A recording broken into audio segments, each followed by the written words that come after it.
sage euch so, wie es ist, wir werden alt. Also, dass ihr 2007er Jahrgang da jetzt bald 18 werdet oder jetzt schon 18 werdet, das Thema haben wir ja auch schon durch. Das ist ja also auch für mich, ich muss es noch ein bisschen realisieren. Heute aber ist es noch so ganz andere Richtung geflasht worden. Heute ruft mir ein Kollege an und sagt mir, hey Max, darf ich dir schnell etwas sagen? Und ich aus Witz raus, ich so, ja was los Bro, wirst Vater? Und er so, ja Bro, wir erwarten in 6 Monaten das Baby.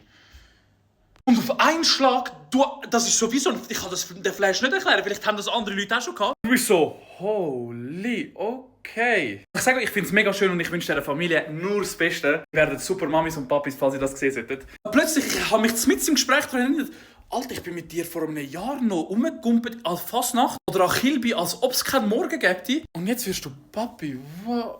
Ach du. Aber auch Instagram-Stories von anderen Leuten, wo du so in Primarschule, Sekundarschule gegangen bist. Bitte sagen, ich bin nicht der Einzige, aber ich finde das crazy, wie Leute sich verändern tun mit der Zeit. Es ist so krass und wie schnell das auch gegangen ist. Mal Sekundarschule ist für mich vor 2 Tagen fertig gewesen. Aber wenn man in der Sekundarschule geht, ist, dann geht es ein bisschen länger. Aber wenn man sich mal so Gedanken darüber macht, wie schnell das eigentlich geht. Kollegen von mir werden Papi, Mamis, also Kolleginnen. Dort schließt irgendwie schon der erste Studium ab. Dort macht dort schon irgendwie jemand eine Auslandsreise. Ich bin letztens gefragt worden, ob ich brunchen kommen. Und ich so, ja sicher, ich komme gerne brunchen. Nehmen wir noch einen Kaffee. Früher hat es geheißen, Max, gehen wir gamen, was läuft? Ein bisschen Fortnite, ein bisschen Black Ops, ein bisschen etwas anderes. Jetzt heisst es, kommst du vorbei brunchen. Hoi, hoi, hoi.